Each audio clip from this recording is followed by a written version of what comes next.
రంగారెడ్డి జిల్లా చేవెళ్ల ప్రాంతంలో జరిగిన బస్సు యాక్సిడెంట్ అనేది ఆ ప్రాంతంలో అనేక యాక్సిడెంట్లు ఇప్పటికే జరిగాయని, అయినా కానీ ప్రభుత్వాలు దీని గురించి పట్టించుకోవట్లేదని ఇప్పటికే చాలా రచ్చ నడుస్తుంది. రకరకాల యాక్సిడెంట్లు జరుగుతూ ఉంటే జనాలు రకరకాలుగా చనిపోతూ ఉంటారు. దానికి రకరకాల ఫ్యాక్టర్స్ ఉంటాయి.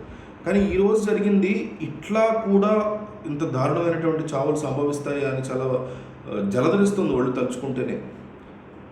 చాలా దారుణం అనమాట. టిప్పర్ లారీ, దాని నిండా చిప్స్, టిప్పర్ లారీ ఇంత చిప్స్ ఉన్నాయి.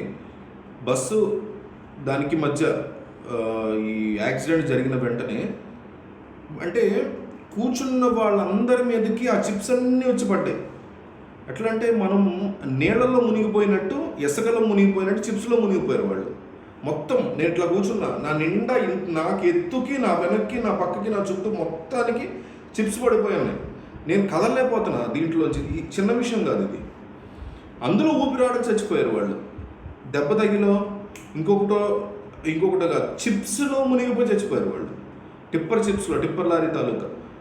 అంటే ఇలాంటి దాదాపు ఫ్రంట్ భాగం ఒక 20-25% బస్సు మొత్తం చిప్స్లో మునిగిపోయింది. అందులో చిన్న చిన్న పిల్లలు, ఆడవాళ్ళు, మగవాళ్ళు.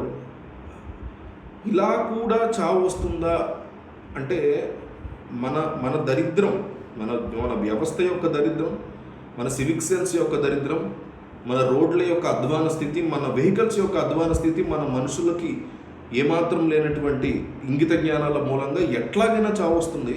కానీ ఇట్లా కూడా వస్తుందా అని నిజంగా తలుచుకుంటేనే భయం కూడా వేస్తుంది. ఏంది ఇట్లా కూడా చావులు వస్తాయరా నాయన అని.